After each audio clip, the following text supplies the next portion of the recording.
Halo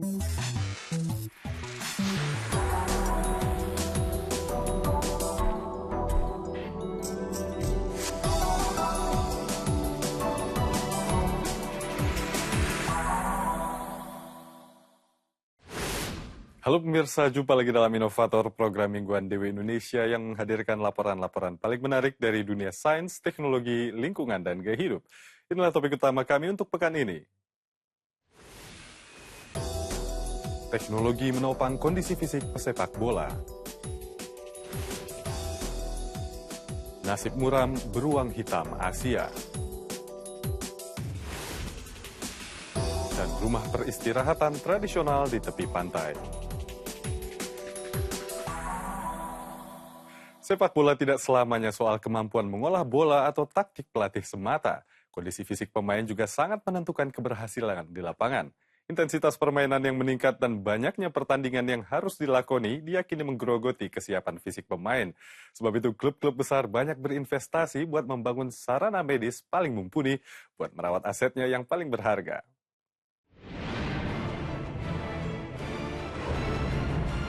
Sepak bola adalah olahraga paling populer di dunia, dan untuk bisa menempati posisi utama dalam tim, pesepak bola profesional harus menunjukkan performa yang maksimal.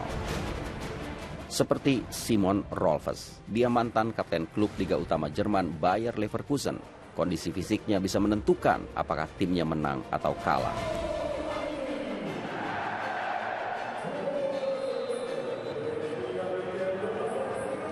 Tapi di mana-mana ada ancaman untuk cedera. Jadi yang penting adalah tim kesehatan klub.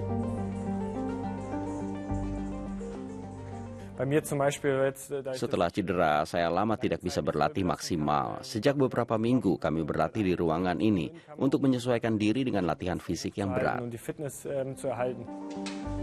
Pusat latihan Bayer Leverkusen adalah salah satu yang paling modern di dunia. Di sini ada ruang simulasi untuk tekanan fisik dengan peralatan modern.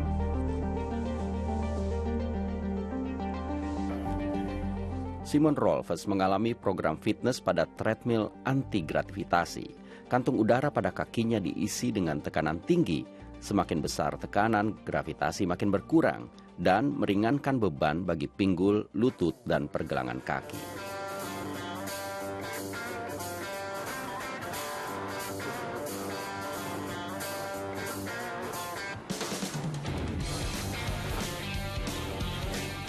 Ini rasanya seperti jalan di bulan. Untuk simulasi ketinggian 3.500 meter, kandungan oksigen dalam ruangan bisa dikurangi. Ini memungkinkan atlet berlatih pada atmosfer udara yang lebih tipis.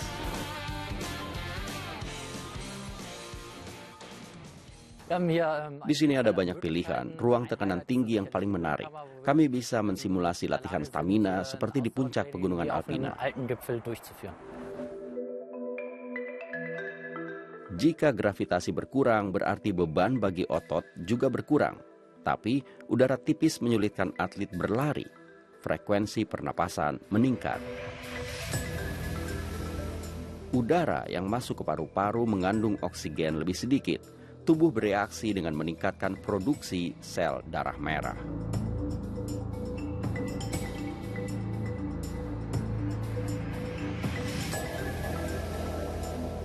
Dan hasilnya adalah stamina atlet bisa meningkat. Die Höhe wirkt sich vor allem natürlich auf meine Herz-Kreislauf-Belastung aus, dass ich Simulasi di ketinggian terutama berdampak pada sistem kardiovaskular. Lebih melelahkan, tapi treadmill ini membantu saya. Teknik ini memudahkan saya berlatih dengan treadmill yang biasa. Das macht das besonders und so geht es dann fließenden Übergang, gibt es dann aufs normale Laufband.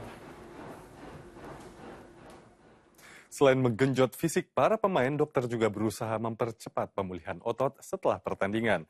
Kedua elemen tersebut diyakini sebagai pondasi keberhasilan klub papan atas yang harus melakoni banyak kompetisi sekaligus. Untuk itu mereka menggunakan teknologi paling canggih yang ada. Kali ini tema kecepatan yang menjadi fokus.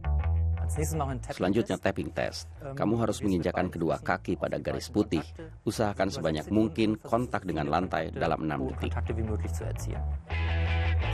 Ada sejumlah sensor di bawah rumput artifisial. Kecepatan kiper Niklas Lomp harus ditingkatkan.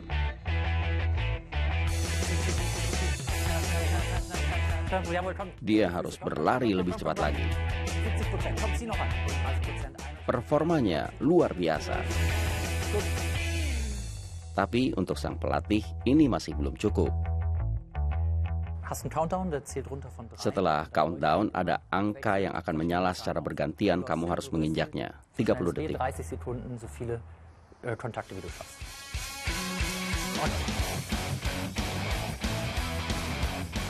Kiper profesional harus punya reaksi yang cepat. Perubahan arah yang cepat juga jadi keharusan.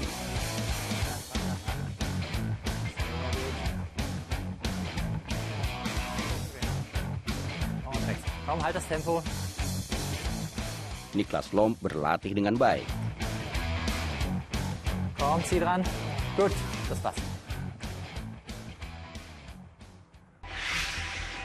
Di sini, Simon Rolfes mengakhiri latihannya dengan mengenakan masker wajah, topi, dan sarung tangan untuk mendinginkan tubuh dengan 3 tingkat kedinginan yang berbeda.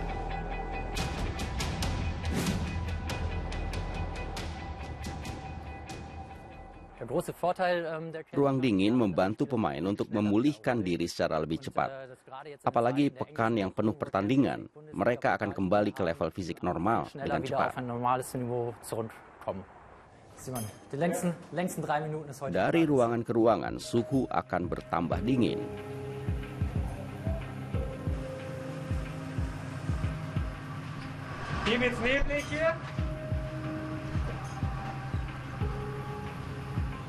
Di ruangan ketiga, Rolfes menggigil selama 3 menit pada suhu minus 110 derajat.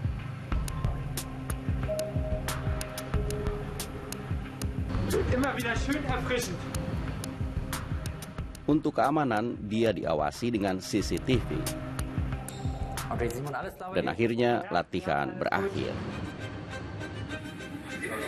Pada kondisi dingin, pembuluh darah terluar mengkerut seperti mandi es, tapi lebih nyaman.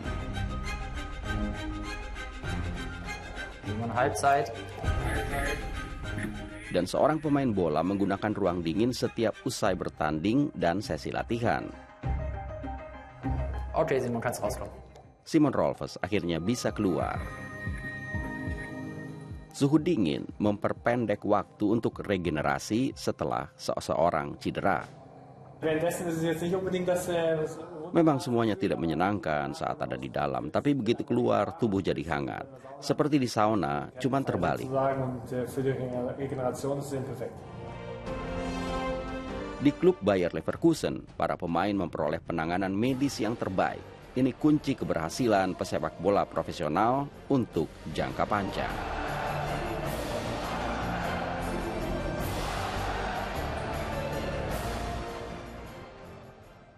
Mirsa, jangan kemana-mana dulu karena inovator sesaat lagi akan hadir dengan laporan mengenai nasib muram beruang hitam Asia. Tetaplah bersama kami.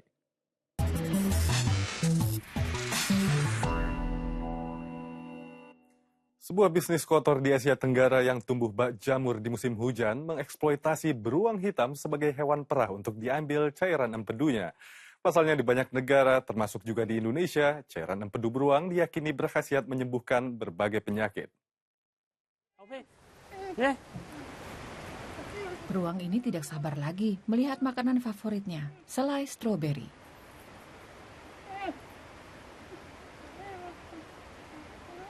Kung Fu adalah penghuni pusat perlindungan satwa yang paling muda, umurnya baru 4 bulan. Anak beruang ini sangat kurus saat disita dari pedagang hewan ilegal. Sejak itu, ia dirawat oleh Fatong Yang.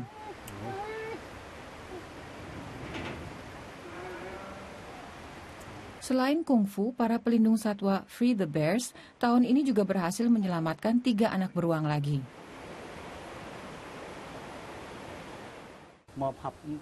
Seharusnya anak beruang ini hidup bersama induknya minimal selama 3 tahun. Tapi biasanya sang induk dibunuh.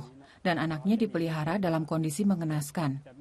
Saudaranya Kungfu mati dalam kandang, mungkin karena kelaparan. Pengalaman yang mengerikan bagi hewan. Ini sosok beruang hitam Asia dewasa, tingginya hampir 2 meter dan beratnya 150 kg. Di pusat perlindungan satwa Tat Guangxi, hewan hidup semirip mungkin dengan di alam liar. Pusat perlindungan beruang terletak di utara Laos, di dekat air terjun terkenal.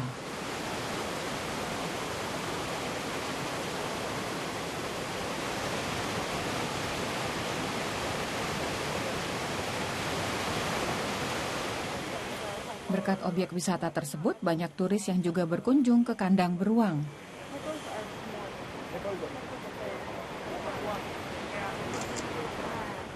Tidak ada yang menyangka apa saja yang sudah dialami hewan-hewan ini. Seperti Kobe yang kehilangan kaki kanannya karena ditangkap dengan jerat kawat oleh pemburu dan hendak dijual ke peternakan ilegal. Luke Nicholson menjelaskan kepada pengunjung bahwa cairan empedu beruang dianggap sebagai obat tradisional di Cina dan dijual dengan harga mahal.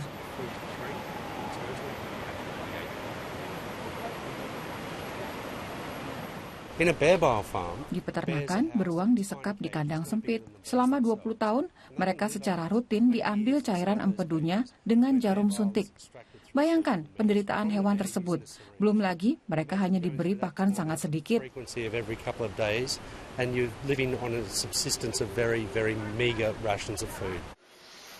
Ini hasil rekaman organisasi Free the Bears di sebuah peternakan beruang ilegal.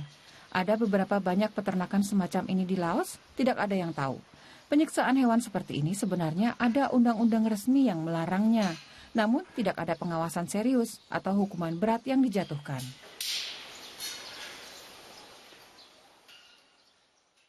Kemiskinan adalah salah satu faktor utama maraknya perdagangan produk hewan yang terancam punah.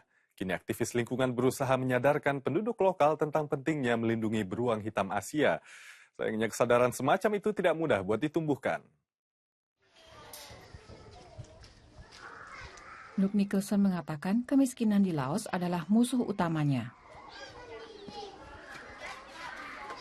Hampir di setiap pasar, warga lokal menjual produk dari perdagangan hewan liar yang ilegal, seringnya kepada turis Cina. Ini gigi beruang yang dijual seharga $50, dan ini kuku beruang. Di sebelahnya ada whisky Laos yang diisi dengan bagian tubuh hewan, termasuk beruang. Baru-baru ini di perbatasan antara Laos dan Vietnam disita sejumlah cakar beruang yang hendak diselundupkan ke Cina untuk diolah menjadi sup yang di sana dianggap sebagai makanan lezat. Tanpa kesadaran warga, upaya perlindungan tidak akan berhasil. Untuk itu, Free the Bears secara rutin mengundang siswa sekolah untuk datang ke pusat perlindungan satwa. Banyak anak-anak yang tidak tahu bahwa beruang hitam Asia yang hidup di hutan Laos adalah spesies yang terancam.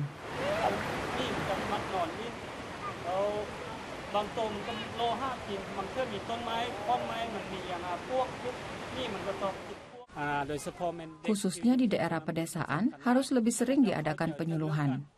Di sana, memburu hewan liar sudah menjadi bagian dari keseharian.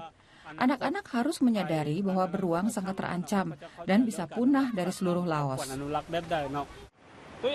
Waktunya untuk snack. Pakan antara lain disembunyikan di dalam bola supaya beruang bisa melatih insting mencari makanan yang alamiah.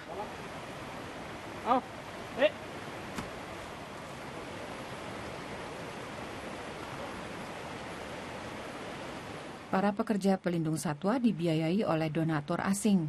38 beruang hitam Asia kini tinggal di pusat perlindungan satwa. Jumlah yang terlalu banyak karena pada awalnya dirancang hanya untuk 10 beruang. Tapi terlalu berbahaya untuk melepas beruang-beruang ke alam bebas.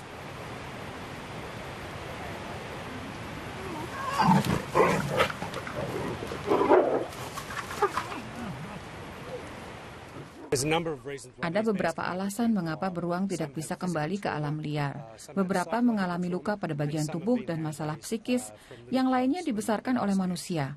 Beruang akan tetap mencari makan di desa dan akibatnya bisa jadi konflik mematikan antara beruang dan manusia. They'd go directly to a village looking for food, and that's where we get human-bear conflict, and that's when people and bears die.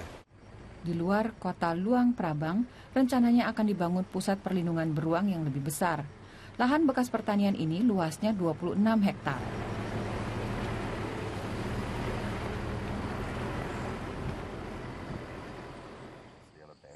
Ini proyek yang ambisius dan mahal, namun cukup untuk menampung 150 beruang. Kini pemerintah Laos mulai aktif dan berencana menutup peternakan-peternakan ilegal yang ada. Hewan yang dibebaskan akan membutuhkan rumah baru. This house here, I think, We'll go in the back over here and be dug into the hill. Turisme sangat penting bagi proyek ini. Kami sangat tergantung dari pemasukan sektor turisme untuk mewujudkan rencana kami.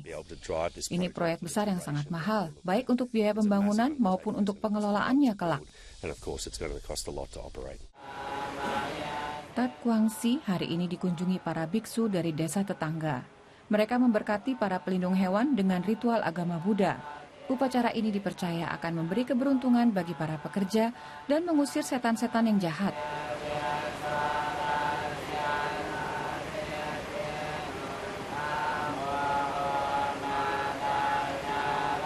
Para pelindung hewan ini memang membutuhkan setiap dukungan supaya kungfu dan beruang lainnya memperoleh masa depan yang lebih baik di Laos.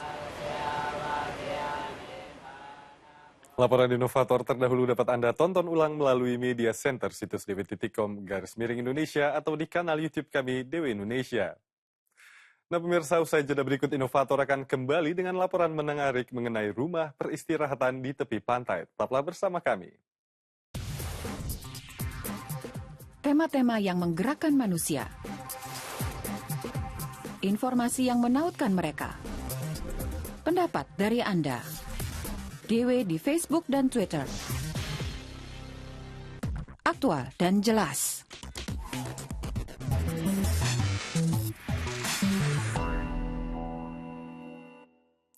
Memiliki rumah peristirahatan di tepi laut adalah impian banyak orang, termasuk juga buat arsitek Estonia Ulla Mark. Tapi ketimbang membangun hunian modern bergaya minimalis, ia lebih memilih merenovasi rumah tua yang terbuat dari kayu.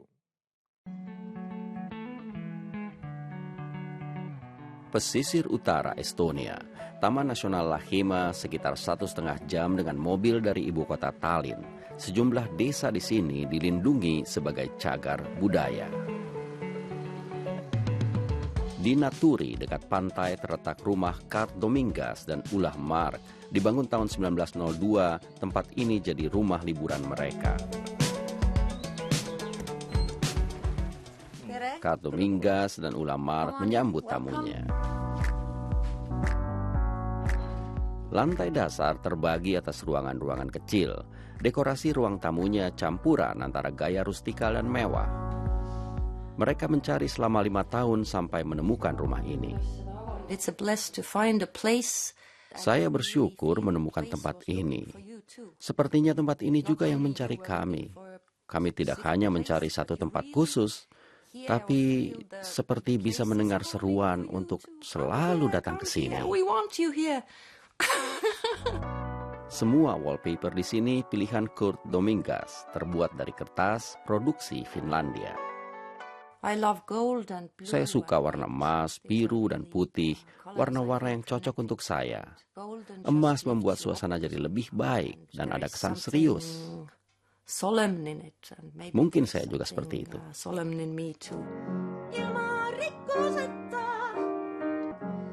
Di sini tempat Kurt Domingas menulis lagu barunya.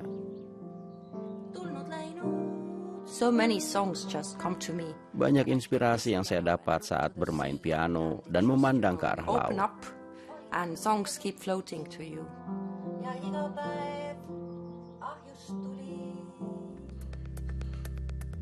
Ruang makan juga dimanfaatkan Ulla Mark sebagai ruang kerja.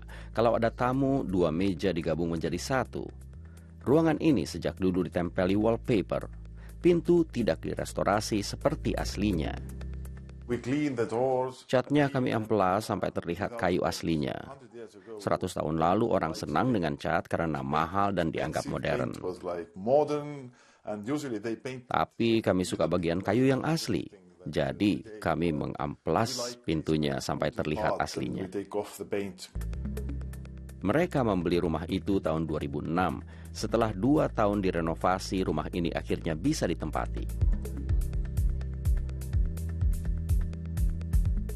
These kind of old buildings. Bangunan ini seperti akan Anda miliki untuk selamanya. Selalu saja ada yang harus It's a diperbaiki. kind of living organism. Loteng dirombak total. Di sini ada kamar mandi. Dan di bagian bawah, kamar tidur anak dan 1 ruangan lagi untuk tamu. Dan ini dekorasi yang paling disukai Ulla Mark, lampu yang dia buat dari senar piano. Dapur tepat di sebelah ruang tamu. Semua diperbaiki sampai kompor tua yang masih berfungsi. Ini dapur pertama yang saya rancang. Saya suka masak untuk teman-teman dan tamu. Lewat masakan, saya memberikan sesuatu. Kesehatan dan pikiran positif, dan ini penting untuk saya. Rumah ini punya pekarangan seluas 2,5 hektar. Terutama di musim panas, keluarga ini senang menghabiskan waktunya di sini sambil memandang ke laut.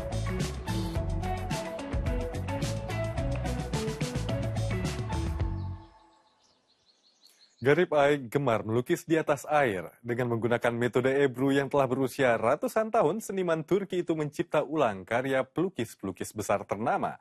Video cara pembuatan yang ia unggah ke internet telah mengundang jutaan pengguna. Lukisan karya Vincent van Gogh, Starry Night dalam air. Garib Ay melukis dengan teknik Ebru, yakni memercikan cat warna ke atas air yang berminyak, lalu memindahkan pola berwarna ke atas kertas. Van Gogh adalah seniman terkenal. Starry Night seakan dibuat dengan teknik Ebru. Van Gogh mengolah awan dalam lukisannya, dan arti Ebru adalah awan. And the one meaning of Ebru also clouds. Garib Ay memposting klip Van Gogh tersebut pada Facebooknya dan langsung jadi trending. Dalam waktu singkat, video ini dibagi ribuan kali. 27 juta klik dalam 1 bulan. Sukses ini tidak diduga olehnya. Bahan dasar seni Ebru adalah air yang dicampur dengan empedu sapi, sehingga permukaan akan menjadi seperti karet dan mencegah warna tenggelam. Cat dipercikan secara bertahap dan dibentuk dengan sikat atau jarum. Biasanya, wujud lukisan adalah hasil keputusan yang spontan.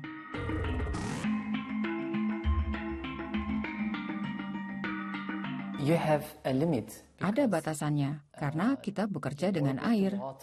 Setelah 30 menit, warna akan pecah. After 30 minutes, your color is going to broken. Cat dan pigmen berbasis air yang digunakan. Setelah lukisan selesai, ia memindahkannya secara berhati-hati pada kertas atau kanvas. Yang penting, antara permukaan air dan kertas tidak boleh ada gelembung udara. Hanya ada kesempatan 1 kali untuk memindahkan gambar. Setiap lukisan adalah produk yang unik.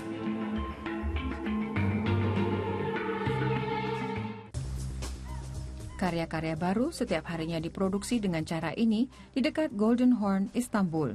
Garib Ay kuliah seni di kota ini beberapa tahun yang lalu. Ia berkonsentrasi pada seni Ebru. Alat yang digunakan juga khusus.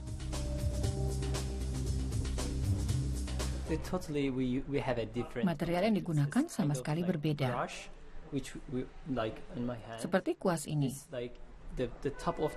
Pucuknya seperti ekor kuda.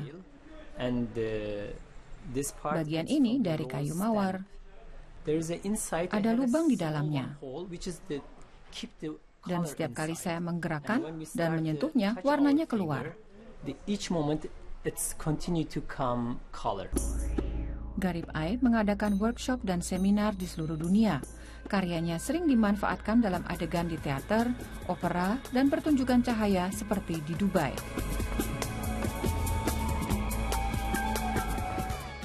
Karya Garib Ay juga hadir pada klip video band Norwegia Eva and the Heartmaker.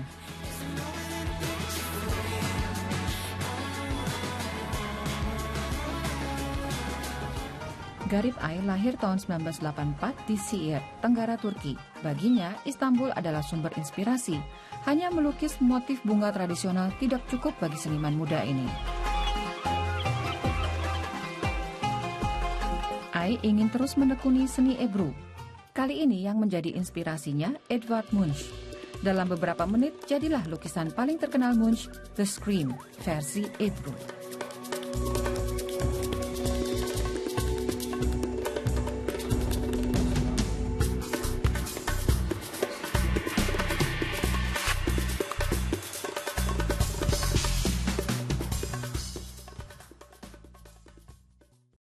Pemirsa, buat Anda yang ingin menyimak laporan-laporan menarik lain dari dunia sains dan teknologi secara ringkas lewat smartphone, Anda bisa mengunduh aplikasi kami di App Store atau Google Play. Maka demikianlah Inovator untuk kali ini. Di situs dw.com/inovator Anda bisa menemukan sejumlah artikel dan laporan menarik lainnya seputar sains, teknologi, dan kehidupan di Jerman atau Eropa. Video-video inovator paling menarik juga bisa Anda tonton ulang di kanal YouTube kami, DW Indonesia. Anda pun bisa bergabung bersama kami di jejaring sosial Twitter dan Facebook untuk mendapatkan sejumlah informasi terkini. Terima kasih atas kebersamaan Anda, sampai jumpa dan salam.